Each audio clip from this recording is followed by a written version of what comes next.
नमस्कार दोस्तों, हमारे चैनल पे आपका स्वागत है। हमने रिसेंटली 72वीं बीपीएससी के लिए एक टेस्ट सीरीज़ लॉन्च किया है और इसके बारे में कुछ बताने से पहले मैं अपने बारे में कुछ बताना चाहता हूँ। 67th का जब एग्ज़ाम हुआ था, उससे पहले मैं यूपीएससी का एग्ज़ाम दे के आया था मेंस का और मैं पूरा कॉन्फिडेंस में था कि जब यूपीएससी निकल सकता है, तो बीपीएससी क्यों नहीं निकलेगा। मैं पूरा कॉन्फिडेंस में आके एग्ज़ाम दे के आया, लेकिन 1 मार्क्स से मेरा नहीं हुआ। कट ऑफ थोड़ा सा हाई गया था, लेकिन फिर भी नहीं हुआ। फिर भी मैं पूरा कॉन्फिडेंट था। 68 वाला फिर से मैंने एग्ज़ाम दिया, उस समय भी मेरा नहीं हुआ। तब जाके मुझे रियलाइज़ हुआ कि मैं कुछ मिस कर रहा हूँ यहाँ पे। तो जब अच्छे से जब मैंने एनालाइज़ किया, तब मुझे पता चला कि यूपीएससी में जो है, वहाँ पे आपको कंसेप्चुअल क्लैरिटी का होना ज़रूरी है। तो क्योंकि कॉन्सेप्ट्स मेरे अच्छे थे, तो वहाँ निकल जाता था। लेकिन बीपीएससी में जो क्वेश्चन पूछे जाते हैं, उसमें फैक्चुअल नेचर के क्वेश्चन बहुत ज़्यादा होते हैं। तो अभी रिसेंट में जो ट्रेंड देखा गया, उसमें चेंजेस भी आए हैं, लेकिन पहले 67 तक या 68 तक फैक्चुअल नेचर के बहुत सारे क्वेश्चन होते थे। तो क्योंकि हम लोग यूपीएससी में फैक्चुअल नेचर के क्वेश्चन को उतना नहीं वो करते हैं, तो इस वजह से मैंने बीपीएससी में भी उस तरह का मैंने प्रिपरेशन नहीं किया था। दूसरा और एक बात, बीपीएससी में जो करंट का जो सवाल पूछा जाता है, वो यूपीएससी के पैटर्न से काफ़ी डिफरेंट रहता है और उस तरह का सवाल मैं कभी तैयारी करके ही नहीं जाता था। बिहार का बजट, इकोनॉमिक सर्वे, इन सब के बारे में मैंने कभी सही ढंग से तैयारी ही नहीं किया। मैं जो यूपीएससी का जो बेस था, उसी के आधार पे मैं चाहता था कि यहाँ पे सिलेक्शन हो जाए, लेकिन ऐसा नहीं होता है। हर एग्ज़ाम उसका कुछ स्पेसिफिक डिमांड होता है। अगर आप उस डिमांड को फुलफ़िल करिएगा, तभी आप सेलेक्ट होइएगा, आपको सिलेक्शन मिलेगा। नहीं करिएगा, आपका सिलेक्शन नहीं होगा, किसी भी हालत में नहीं होगा। तो इन्हीं सबको ध्यान में रखते हुए हमने ये जो टेस्ट सीरीज़ हम लोग जो लॉन्च कर रहे हैं, उसको बनाया है। जिन्होंने भी सॉल्व किया होगा पहला दूसरा टेस्ट, उनको समझ में आ गया होगा कि हम लोग किस स्टैंडर्ड का क्वेश्चन सेट कर रहे हैं। तो सबसे पहले अब टेस्ट का स्टैंडर्ड का ही बात कर लेते हैं। हमने पूरा ध्यान दिया है, क्योंकि हम जो हमारा जो पैटर्न रहेगा टेस्ट सीरीज़ का, वो 68 के बाद से जो भी एग्ज़ाम हुए हैं बिहार में, जुडिशरी का हो, टीआरई का हो, एईडीओ का हो, उन सबको हमने एनालाइज़ किया है और बीपीएससी के भी लगभग 25 से 30 साल के क्वेश्चंस को एनालाइज़ किया है। और क्योंकि ट्रेंड जो है यूपीएससी की तरफ जा रहा है, तो हमने यूपीएससी का भी क्वेश्चन को देखा है। उसको 2013 से 2025 तक के क्वेश्चन को तो देखा ही है। 26 वाला एग्ज़ाम भी होने वाला है, उसको भी हम लोग देखेंगे, अच्छे से एनालाइज़ करेंगे। उसके बाद हम लोग जो भी चेंजेस हो रहे हैं, उसको भी हम लोग इंक्लूड करेंगे अपने टेस्ट सीरीज़ में। और हम लोग ये जो बीपीएससी में जो सब्जेक्ट वाइज वेटेज है, उसको भी हम लोग पूरा ध्यान में रख के बना रहे हैं। क्वेश्चन किस तरह के पूछे जाते हैं, अभी जैसे पहले डायरेक्ट क्वेश्चन पूछे जाते थे, अभी मल्टीपल स्टेटमेंट क्वेश्चन पूछे जाते हैं और उसका जो रेशियो है वो भी बढ़ता जा रहा है। और नया जो पेयर वाला क्वेश्चन आया है यूपीएससी में 2021 में ऐड हुआ था, उस तरह का क्वेश्चन, उसको भी बीपीएससी फॉलो कर रहा है अभी, असर्शन रीजनिंग वाला। तो हम उन सारे टाइप के क्वेश्चन को अपने टेस्ट में इंक्लूड करते हैं। लोग देख सकते हैं कि कैसा स्टैंडर्ड है। उसके बाद जो भी रिसेंट ट्रेंड है, जैसे अभी हरियाणा का भी एग्ज़ाम हुआ है पीसीएस का, और उससे पहले एमपी का हुआ था, मध्य प्रदेश। तो उन सबको भी हम लोग पूरा फॉलो कर रहे हैं, उसको वहाँ से भी हम लोग क्वेश्चन उठाते हैं। बीपीएससी भी यही करता है। बहुत बार हम लोग देखा है कि 66 या 67, अभी मैं ठीक से रिकॉल नहीं कर पा रहा हूँ, लेकिन उसमें जो उत्तराखंड का जो पीसीएस का एग्ज़ाम हुआ था, उससे काफ़ी क्वेश्चन वहाँ पे डायरेक्टली उठा लिए गए थे। तो क्योंकि समय कम है और आप लोग सब जगह का तो वो नहीं कर सकते हैं कि क्योंकि इतना टाइम नहीं है, सारा क्वेश्चन आप लोग सारा स्टेट का आप लोग क्वेश्चन वो करते सॉल्व करते रहिए।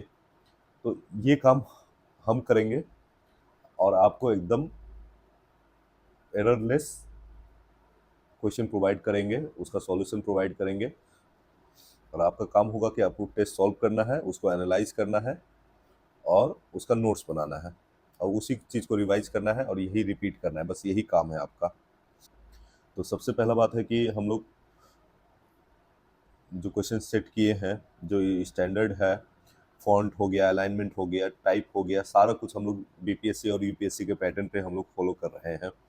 तो एग्ज़ाम से पहले आप कितने पानी में है, आपको ये मूल्यांकन करना ज़रूरी है। आप जब तक आपका असेसमेंट नहीं होगा, तब तक आप प्रोग्रेस नहीं कर पाइएगा और ऐसे ही रैंडम किसी भी टेस्ट सीरीज़ को आप सॉल्व करिएगा तो इससे आपको कोई फ़ायदा नहीं होगा। एक तरह का पैटर्न जो पूरा यूपीएससी और बीपीएससी को फॉलो करता है, उसको आपको सॉल्व करना चाहिए, ना कि कोई रैंडम टेस्ट को। मार्केट में उस तरह का टेस्ट हमको नज़र नहीं आता है। हो सकता है कि सारा हम कवर भी नहीं करते हैं, लेकिन जैसा जितना हम लोग देखे हैं, उस लेवल का क्वेश्चन कोई सेट नहीं करता है। सबसे बेस्ट तो होता है कि आप लोग प्रीवियस ईयर क्वेश्चन को करिए, सॉल्व करिए। लेकिन कुछ नए ट्रेंड को भी हैंडल करना आना चाहिए, इसलिए टेस्ट सीरीज भी ज़रूरी है। और दूसरा जो एकदम इम्पोर्टेंट जो कारण है वो ये है कि बहुत बार अगर पैटर्न चेंज हो रहा है, कुछ नया चीज़ इंट्रोड्यूस हुआ है, तो एक शॉक मतलब एक शॉकिंग एलिमेंट रहता है ये। जैसे कि 2021 में यूपीएससी ने जब पेयर वाला क्वेश्चन पूछना शुरू किया, बहुत लोग एकदम डर गए कि ये क्या हो रहा है, इस तरह का क्वेश्चन तो हमको पता ही नहीं है कि कैसे हैंडल करें। दूसरा बात, 17वीं बीपीएससी में क्वेश्चन जो था वो एकदम रैंडम था। पहले होता था कि सीरियली अगर हिस्ट्री का है, अगर हिस्ट्री का है तो हिस्ट्री का पूरा रहेगा, उसके बाद ज्योग्राफी का अगर है तो वो ज्योग्राफी का पूरा 10-15 क्वेश्चन ज्योग्राफी का रहेगा, इस तरह से पूछे जाते थे। लेकिन 17वीं में एकदम रैंडम क्वेश्चन, पहला क्वेश्चन अगर हिस्ट्री का है तो दूसरा पॉलिटी का हो सकता है, तीसरा मैथ रीजनिंग का हो सकता है, इस तरह से एकदम रैंडम। तो ये एक हिसाब से शॉकिंग एलिमेंट था वहाँ पे एग्ज़ाम हॉल में। और एग्ज़ाम हॉल में आप 2 घंटे कैसे परफॉर्म करते हैं, यही आपका रिजल्ट डिसाइड करेगा। तो कोई शॉकिंग एलिमेंट ना रहे, आप पहले से ही पूरा प्रिपेयर्ड रहें, आपका कॉन्फिडेंस लेवल बना रहे, इन सब चीज़ों के लिए टेस्ट सीरीज ज़रूरी है। और वो भी एक शेड्यूल टाइम में। 2 घंटे का अगर है तो 1.5 घंटे में आपको पूरा टेस्ट सॉल्व करना है, आधा घंटा के आसपास लगभग ओएमआर वगैरह भरने के लिए और कुछ जो छूटे हुए क्वेश्चन हैं उसको देखने के लिए, उसको अटेम्प्ट करना है कि नहीं करना है, ये सब का प्रैक्टिस आपको टेस्ट सीरीज में करना होगा। आप रियल एग्जाम में आप डायरेक्टली वहाँ पे कुछ नया ट्राई नहीं कर सकते हैं, वो बैकफायर करेगा। तीसरा जो हमारा पर्पस है वो है कि प्रीवियस ईयर क्वेश्चन का होलिस्टिक कवरेज हो। अगर आप सही ढंग से प्रीवियस ईयर क्वेश्चन को सॉल्व करते हैं तो लगभग आपका 60 to 70% क्वेश्चन डायरेक्टली इनडायरेक्टली वहीं से पूछे जाते हैं, वो आपका कवर हो जाएगा और आपको कट ऑफ पार करने में कोई दिक्कत नहीं होगा। लेकिन हम लोग प्रीवियस ईयर क्वेश्चन को ही सॉल्व नहीं करते हैं। अभी जो हमारा जो पहला टेस्ट था उसमें बहुत हमने प्रीवियस ईयर क्वेश्चन को जानबूझ के उसमें डाला था ताकि ये पता चल सके जो क्वेश्चन आया हुआ है उस क्वेश्चन को भी आप सही ढंग से अटेम्प्ट नहीं कर पाते हैं। क्यों? क्योंकि रिवीजन का कमी रहता है, कंसेप्चुअल क्लैरिटी का कमी रहता है। तो ये सब बिल्कुल ना हो, आप प्रीवियस ईयर क्वेश्चन से एकदम वो बाय हार्ट कर लेना है उसको, उसका कोई ऑप्शन नहीं है। जो नया है, नए के पीछे भागते रहते हैं, वो उस तरह से नए के पीछे नहीं भागना है। प्रीवियस ईयर क्वेश्चन को एकदम जब तक वो पूरा एकदम बढ़िया से नहीं हो जाता है, आप हज़ार करंट अफेयर्स का पढ़ लीजिए, आपको कोई फ़ायदा नहीं है। जो हमारा नेक्स्ट जो पर्पस है वो ये है कि करंट अफेयर्स का इतना ज़्यादा मटेरियल हो जाता है जिसको टैकल करना एक नॉर्मल एस्पिरेंट के लिए संभव नहीं है। जो प्रो होते हैं, जो 3-4 साल से तैयारी कर रहे हैं, उनके लिए भी थोड़ा टफ ही होता है। ऐसा नहीं है, अगर वो पूरा ही करंट अफेयर्स के पीछे भागते रहेंगे तो वो वहाँ पे उनका स्टैटिक वहाँ पे खराब होगा, और स्टैटिक खराब होगा, आपका सिलेक्शन नहीं होगा। एकदम ब्लंटली मैं ये बात कहना चाहता हूँ। तो करंट अफेयर्स को फिर कैसे करें? तो उसके लिए भी हम लोग ने एक आई स्मार्ट करके हम लोग एक इनिशिएटिव लेके आएंगे, जिसमें प्रीवियस ईयर क्वेश्चन का जो जो भी थीम है, जो पूछा गया है, उसी थीम पे अभी क्या क्वेश्चन बन सकते हैं, उसको हम लोग प्रिपेयर करेंगे। और मैं अपना पर्सनल एक्सपीरियंस से बता सकता हूँ कि अगर 30 क्वेश्चन करंट अफेयर्स के आते हैं, तो उसमें से लगभग 25 क्वेश्चन इसी बेस पे एकदम सही सही हम लोग बना के आ सकते हैं। और जो मार्केट में जितना करंट अफेयर्स का अगर आप वो अवेलेबल है, मटेरियल अवेलेबल है, उसको भी आप करके जाइएगा, तब भी किसी भी हालत में आपको 27-28 से ज़्यादा आप नहीं बना पाएंगे। और अगर आपका यहाँ करंट में 27-28 आ रहा है 30 में, तो डेफिनेटली है कि आपका स्टैटिक पोर्शन में आपका मार्क्स कम होगा। इसलिए करंट के पीछे उतना नहीं भागना है। ज़रूरी है करंट, लेकिन एकदम अपना टाइम का सही से इस्तेमाल करना है। इनपुट आउटपुट रेशियो एकदम सही होना चाहिए, बैलेंस बना के चलना होगा। उसके बाद तैयारी में एक और दिक्कत आता है डिसिप्लिन का। कभी हम लोग 4 घंटा पढ़ लेते हैं, कभी 5 घंटा पढ़ लेते हैं, कभी 8 घंटा, और कभी कभी 1 घंटा भी नहीं होता है, 2 घंटा भी नहीं होता है। तो इस चीज़ को मेंटेन करने के लिए कैसे हम लोग वो करें कि हमारा जो एसेंट है, वो हमारा जो प्रोग्रेस है, वो कैसे सही दिशा में हो, हमें किसी और से कंपेयर ना करना पड़े, हमको खुद से ही कंपेयर करके पता चल जाए कि हमारा कैसा प्रोग्रेस हो रहा है, हमारा ट्रैक रिकॉर्ड क्या बता रहा है। तो इस चीज़ के लिए हमने एक टूल डेवलप किया है, एसेंटोमीटर। इस टूल के जरिए हम लोग आपका डिसिप्लिन मेंटेन करने का, आपका प्रोग्रेस मेंटेन करने का कोशिश करेंगे। और जो भी टेस्ट सीरीज ज्वाइन करेंगे उनको स्टार्टिंग में तो नहीं, लेकिन जैसे ही 3-4 हफ्ता हो जाएगा, 5 हफ्ता हो जाएगा, तो आपको पता चल जाएगा कि हम लोग, हाँ, प्रोग्रेस हो रहा है कि नहीं। 2 महीने का समय बचा हुआ है, 2 महीने बहुत कम टाइम है। अगर आपका प्रिपरेशन नहीं हुआ है अभी तक, तो बहुत मेहनत करना पड़ेगा आपको। हमारे टेस्ट को एकदम बेस्ट यूटिलाइज कैसे करेंगे? सबसे पहले तो अगर हो सके तो प्रीवियस ईयर क्वेश्चन को सॉल्व करिए। दूसरा बात, उसको भी हम जैसा पैटर्न में बताएंगे, जिस तरीके से बताएंगे, उसी मेथड से आपको सॉल्व करना है। सबसे पहले जिस मोड में एग्ज़ाम होता है, जैसे कि बहुत सारे एग्ज़ाम ऑनलाइन होते हैं, तो आपको उसी मोड में प्रिपेयर करना चाहिए। अगर exam pen and paper mode में हो रहा है, तो आपको उसी मोड में प्रैक्टिस करना चाहिए, ताकि आपका जो माइंड है उसी हिसाब से काम करे, उसी हिसाब से सिमुलेटेड रहे एग्ज़ाम में। तो सबसे पहले हमारे टेस्ट को आप प्रिंट आउट निकालिए, या अगर ऑफलाइन आप दे सकते हैं तो आप उसके लिए भी हमसे जुड़ सकते हैं। नहीं तो, क्योंकि तैयारी में सबसे क्रूशियल जो फैक्टर रहता है वो रहता है टाइम, इसलिए बहुत ज़्यादा इधर उधर भागने की ज़रूरत नहीं है। आप एकदम उसको डाउनलोड करिए, जो हम टेस्ट सीरीज़ को प्रोवाइड कर देंगे टेलीग्राम पे ग्रुप में। आपको डाउनलोड करना है, उसको प्रिंट करवाना है, और 2 घंटे प्रॉपर इसको सॉल्व करना है।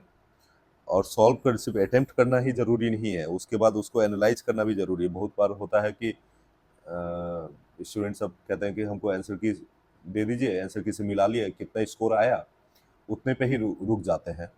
आपका स्कोर कितना है वो मैटर नहीं कर रहा है, आप उस टेस्ट से क्या सीख रहे हैं ये मैटर करता है। आपको अगर 2 घंटे टेस्ट सॉल्व करने में लगता है, तो आपको कम से कम 4 घंटा, 5 घंटा, 6 घंटा उसको एनालाइज करने में, उसका नोट्स बनाने में, उसका सॉल्यूशन को सर्च करने में, इन सब में आपको टाइम देना होगा। जब आप टाइम देंगे तभी आपका एक प्रॉपर नोट्स बनेगा, और उसी नोट्स को आपको बाद में रिवाइज करना है, और यही पैटर्न आपको रिपीट करना है। अभी लगभग 10 वीक बचे हुए हैं, और हम लोग 8 से 10 टेस्ट का टेस्ट सीरीज लॉन्च करेंगे। आपको इसको सॉल्व करना है, हर वीक सॉल्व करना है, पेन एंड पेपर मोड में सॉल्व करना है, और उसके बाद हमको कांटेक्ट करना है, हमसे शेयर करना है आपका जो भी डाउट है, जो भी सजेशन है, जो भी फीडबैक है, उसको शेयर करना है। उसके बाद आप कहाँ लैग कर रहे हैं, हम लोग उसको एसेस करके आपको प्रॉपर फीडबैक देंगे, और आपको उस फीडबैक पे काम करना है। ये सिर्फ टेस्ट सीरीज एक दिन का वो नहीं, एक टेस्ट सॉल्व कर लिया इस तरह से नहीं होगा। आपको पूरा इस चीज़ में 2-3 महीना आपको पूरा इन्वॉल्व होना पड़ेगा, और अगर आप उस चीज़ के लिए कमिटमेंट देते हैं तो हम लोग ये पूरा इंश्योर करेंगे कि आपका आपका एकदम इस बार सिलेक्शन हो। और फाइनली, क्योंकि इस तरह का जो वैकेंसी है वो बार बार नहीं आता है, तो आपको जो भी आपको अपॉर्चुनिटी मिला हुआ है उसको आपको प्रॉपर यूटिलाइज करना है और सिलेक्शन लेना है। फाइनल इसी बार सिलेक्शन आपको लेना ही है, कोई इसमें संशय नहीं होना चाहिए। तो चलिए, जो भी जुड़ना चाहे आप हमसे ऑफिस आवर के बाद जुड़ सकते हैं। हमारा हम अपना टेलीफोन नंबर शेयर कर देंगे। शाम को 6 से 8 के बीच में आप कांटेक्ट कर सकते हैं। अगर आप पर्सनली भी मिलना चाहते हैं तो इस समय आप कांटेक्ट करके संडे को आप मिल सकते हैं। पटना में हम लोग अवेलेबल रहेंगे, और बाकी दिन तो ऑफिस के टाइम में आप ऑफिस आवर के टाइम में आप मैसेज कर सकते हैं। हो सकता है कि उसका रिप्लाई हम लोग दे दें, लेकिन आपको कॉल 6 से 8 के बीच में ही पॉसिबल हो पाएगा। और सिर्फ एफर्ट लगाने से नहीं होगा, सही ढंग से एफर्ट और सही डायरेक्शन में एफर्ट लगाना ज़रूरी है। तो कहाँ पे आप लैग कर रहे हैं, आपको प्रॉपर असेसमेंट होगा, उसके बाद आपको गाइडेंस प्रोवाइड किया जाएगा। तो हमसे जुड़िए, और ये जो गोल्डन अपॉर्चुनिटी मिला है आपको, इसको यूटिलाइज करिए और एक ही बार में सिलेक्शन लीजिए। इस ये जो साइकिल है इसमें बार बार फंसने का कोई मतलब नहीं है। एक ही बार में सिलेक्शन लीजिए और मेहनत करिए, बढ़िया से मेहनत करिए, क्योंकि अपॉर्चुनिटी बार बार दस्तक नहीं देता है। ये अपॉर्चुनिटी आपको मिला हुआ है, इसको यूज़ करिए। चलिए, ऑल द बेस्ट। आपको नंबर प्रोवाइड करा दिया जाएगा, आप लोग कांटेक्ट कर सकते हैं। लेकिन ध्यान दीजिएगा, शाम को 6 से 8 के बीच में ही हम लोग अवेलेबल हो पाएंगे, और उसके अलावा हम लोग मैसेज पे हो सकता है कि अवेलेबल रहे, लेकिन कॉल 6 से 8 के बीच में ही हो पाएगा। चलिए, ऑल द बेस्ट, मेहनत करते रहिए, लगे रहिए। Thank you.